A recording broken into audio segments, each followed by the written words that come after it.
napapansin sa iyong mga kapaligiran ay lumina ng hangin, matira ang mga ilog natin.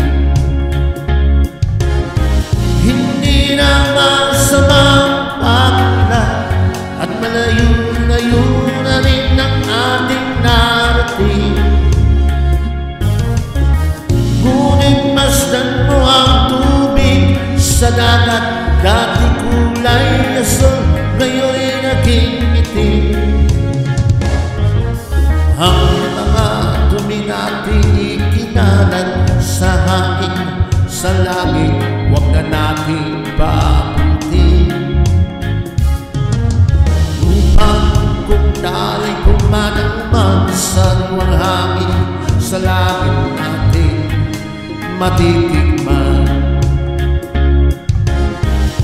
Mayroon lang akong ginigiling sa aking pagmanaw, sana ay tagulan. Gitara ko ay aking dadalhin upang sa ulan na lang tayo magkantahan.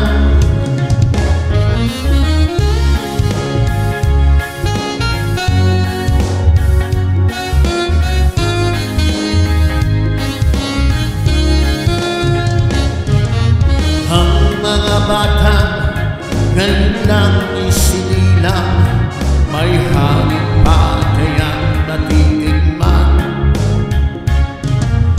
May mga puno pa kaya silang naakyatin, may mga ilog pa kayang nadaanan. Bakit di natin pag-isipan ang nangyayari sa ating kapaligiran? Hindi na masama ang pagmulat kung hindi nakakasira ng kalikasan.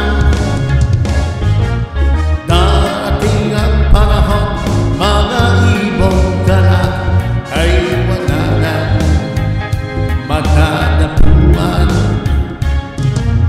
Basta't mo ang mga puno dati ay kay tatag, ngayon'y namamatay dahil sa ating kalokohan. Lahat ng bagay na narito sa lupa, biyayang galing sa Diyos kahit kung ika'y wala pa. Ingatan natin at huwag nang sirain pa, pagkat pag kanyang